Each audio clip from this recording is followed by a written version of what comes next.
Canto 11. O foolish cares of mortals, how flawed are all the arguments that make you flap your wings in downward flight. One pursued the law, one the Hippocratic aphorisms, while yet another sought the priesthood, and another rule by force or fraud. One was set on plunder, one on the public weal. One wearied himself in the toils of flesh and its delights, another gave himself to idleness, while I, set free from all these things, was high in heaven with Beatrice thus gloriously received. When each flame had returned to the same point on the circle where it had stood before, it stopped, like a candle on its sconce, and now the light had already spoken from deep within, began again to speak, smiling and shining still more bright. Even as I reflect its radiant beams, so, gazing into the eternal light, I grasp your thoughts and the source of their beginnings.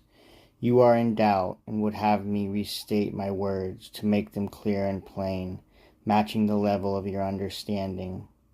As when I said, where sheep are fattened, as well as there never rose another. And here one needs to make a clear distinction. The providence that rules the world with such deep wisdom that any God-created eye must fail before it reaches to the very depth, so that the bride of him who, crying out in a loud voice, espoused her with his sacred blood, should go in joy to her beloved, sure of herself, and now to him more faithful. Ordained in her behalf 2 princes, one on this side, one on that, to serve as guides. One was all seraphic in his ardor, the other, by his wisdom, was on earth resplendent with cherubic light. I shall speak of one, since praising one, whichever one we choose, is to speak of both, for they labored to a single end.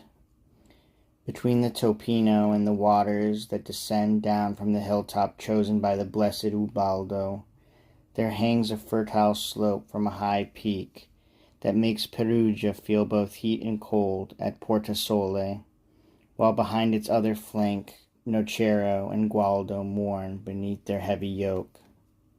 From this slope, where it interrupts its deep descent, a sun rose on the world, as from the Ganges our sun sometimes does. Therefore, let any one who would speak of this place not say Ascesi, which would come up short, but call it Orient, to sound its proper worth.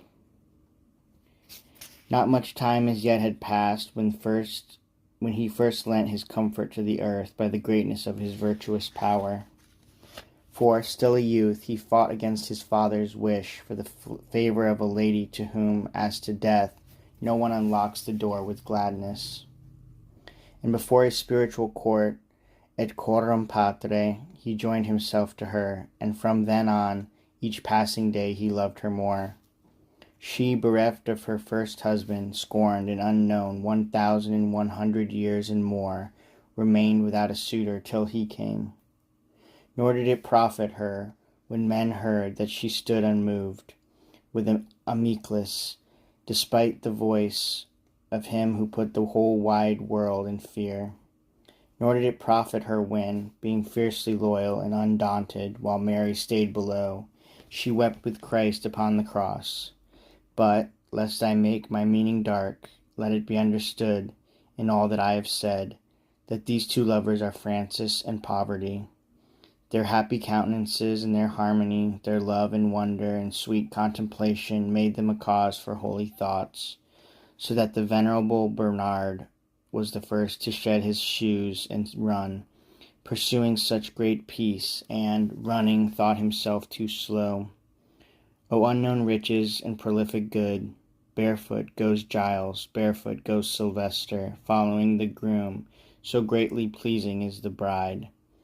Then that father and teacher went his way in company of his lady and that family, each one girt with the same humble cord. Nor did an unworthy shame weigh on his brow for being Pietro Bernardone's son, nor for being an object of amazed contempt, but he regally laid bare his stern resolve to innocent, and from him he received the first seal of his order. When his followers, sworn to poverty, increased their number, he, whose admirable life were better sung in the glorious realm of heaven, was affirmed with a second crown by the eternal breath, through Honorius, in his holy purpose as shepherd of this flock.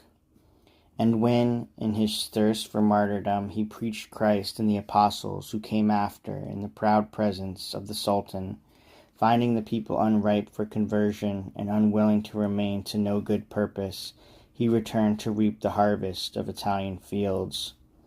On the harsh rock between the Tiber and the Arno, from Christ he had the final seal. Then for 2 years he bore his wounds upon his limbs. When he who had chosen him for so much good was pleased to take him to the high reward that he had won with his devoted meekness, he recommended his most cherished lady to his brothers as to his rightful heirs, commanding them to love her faithfully. From his lady's bosom the illustrious soul chose to set forth, returning to its kingdom, and for its corpse would have no other bier. Now think what kind of man it took to be a fit companion to maintain the steadfast course of Peter's bark upon the sea, and just such was our patriarch. From this you may perceive that he who follows him as he commands is freighted with good cargo, but his flock has grown so greedy for new sustenance that it is forced to scatter through remote and distant pastures, and the farther his sheep go wandering off from him, the emptier of milk do they at last come back into the fold. There are some indeed who, fearing harm, huddle near the shepherd, but these are so few that a tiny piece of cloth can furnish all their cowls. And so, if my words are not too dark, and if your ears have been intent, and if you can recall exactly what was said, then shall your wish be in part fulfilled, and you shall see the reason why the plant is cleft, and what is meant by the rebuke, where sheep are fattened if they do not stray.